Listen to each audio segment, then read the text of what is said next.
Welcome to episode 4 of Catan Public Radio. My name is Monica. You may know me on social media as Anthissa21. Let me start this episode off by offering my sincerest apologies. I totally intended to have an episode written, recorded, produced, everything whole 9 yards last week. Unfortunately, things happened beyond my control, and I was not able to do so. Couple that with the fact that there's minimal news coming out of the Catan world, and I just decided that on executive decision that I would postpone the episode until this week. Probably a good thing to do because we have had some interesting news. First off, they have announced a couple of new updates that have gone into effect, and then there was a whole interesting thing that happened either yesterday or today. I don't know exactly when, but I am going to talk about what happened and what they have said about the matter. And of course,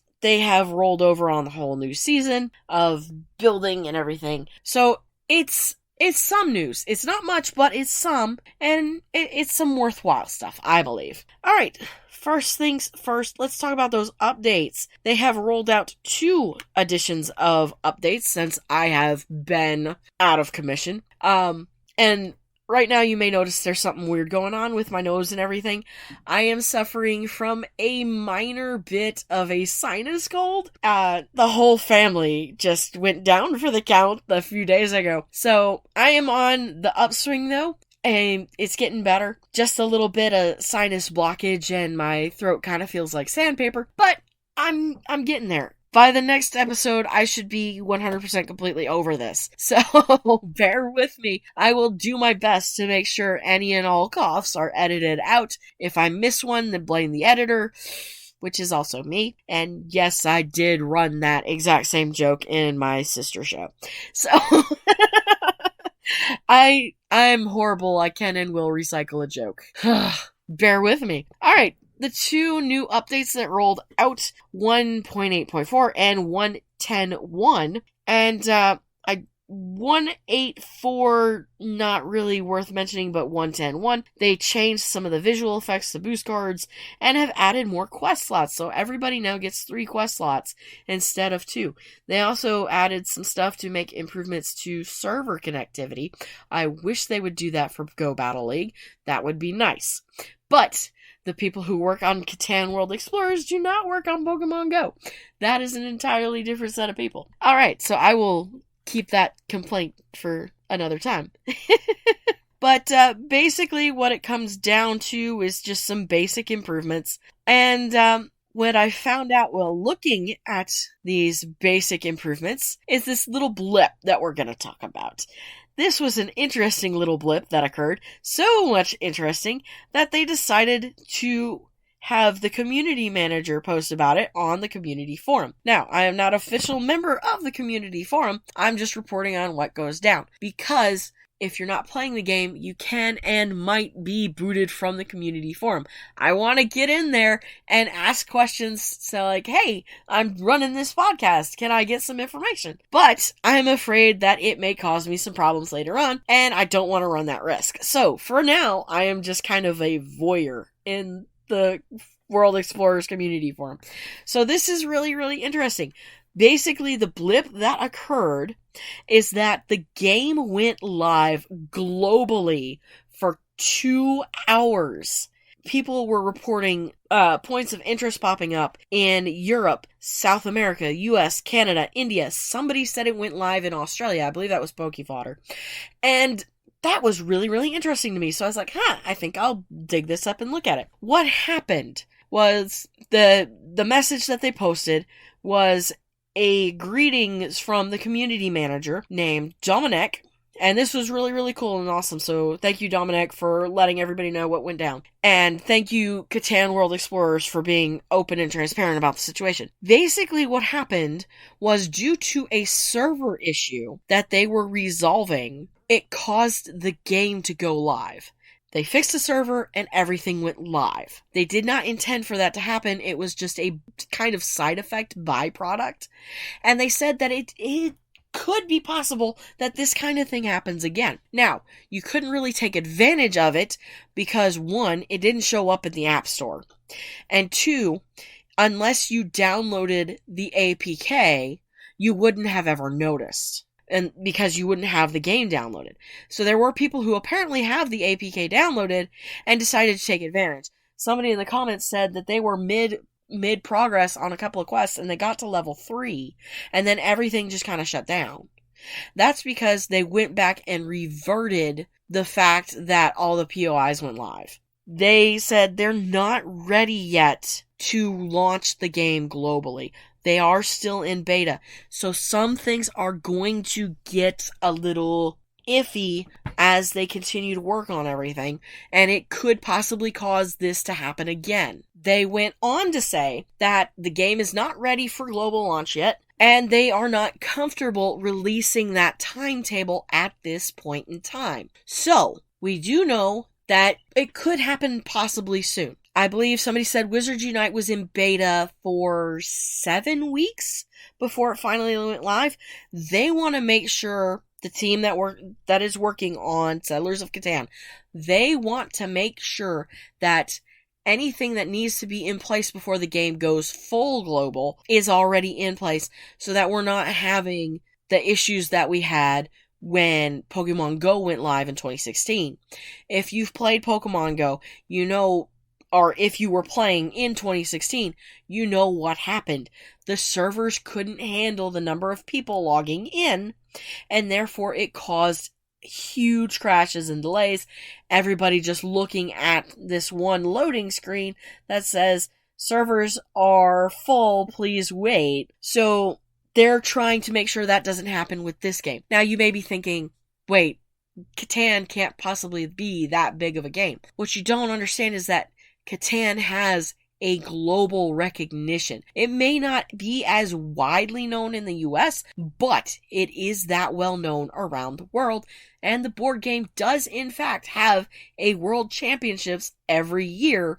So, it is safe to assume that when this game goes live, people are going to just jump on it. So it'll be interesting to see what happens. Plus, there's a whole bunch of people in the comments saying, hey, I'm in this country, I can't wait to play. When can we get a timeline as to when this game is going to roll out? So, who knows? We'll see. It could be they do a rollout like they did for Harry Potter, where it's just one country every so many hours. Well, or one region of countries every so many hours.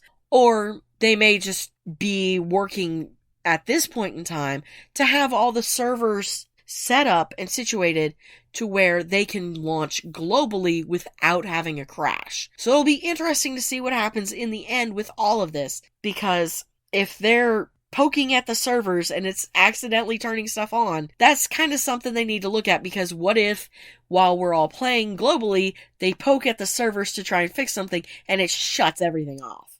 So if it can happen one way, the inverse is also true. So what they're doing is definitely a good thing. Other than that, that's pretty much the major news going on with the game. So other than that, they did end the season recently, and in that, the winner was the Red Wolves at 11,971. Blue Bears came in second at 11,242. And the Golden Eagles got 10,020. So it's very much looking like the Gold Eagles are definitely on the same path as their instinct cousins. They need a little help there. It could also have something to do with the fact that you can freely change factions. So maybe everybody's trying out the different factions each season to see, you know, which one they like best, how does it play. Although for the most part, I don't really think the faction is going to affect your gameplay very much. They announced the new season running from August 25th to September 22nd, which is going to be a bit longer. As part of this, they're trying to figure out what kind of season length everybody likes best. Do you like the 2-week format, which was was how season 1 was set up? Pardon me, my tongue's kind of getting stuck in my mouth a little bit. Or do they prefer the 4-week season that runs a little bit longer? So it'll be interesting to see what comes out of that. It may be how we figure out the seasons are set when it goes global. So most of the voting on that is for a 4-week season. It's not too bad, because I think any longer than that will probably get drowned out, or drug out, excuse me. Pokemon Go right now is running rather long Go Battle League seasons, so hopefully they don't run them that long either. And, a month-long season doesn't sound too bad to me. And of course, the usual reminder, scores reset, settlements reset, resource center locations change, card quantities will be set back to 0, faction personal settlement, unlock cards, boost cards, and gold will remain. Basically, the usual reminders about what happens at the end of the season. Again, it's interesting to see that the public settlements reset and you have to rebuild them, which is a mechanic that I'm not really familiar with. I played at Ingress, I didn't really play it, so it was just too hard for me to get into that game. So this will be interesting when the game goes global and we actually get into everybody playing. And honestly, that's pretty much it for news. You know, it's kind of interesting. 3 weeks go by and that's all the news that I've got for you.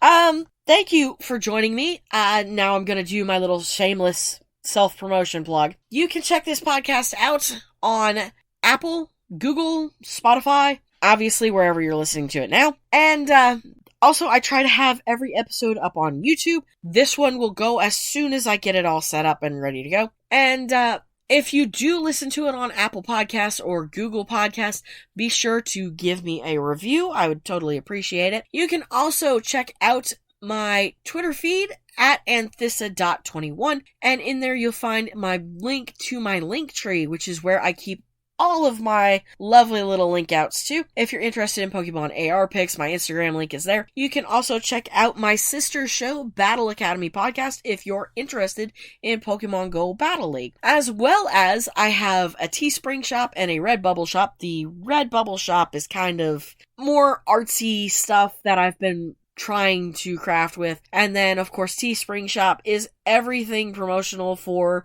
Pegasus Podcast and Gaming. You can get Catan Public Radio shirts, face masks, fanny pack, all other kinds of good stuff there. I am going to work on having a Pegasus Podcast Patreon set up, so you guys can kind of support me that way would be greatly appreciated.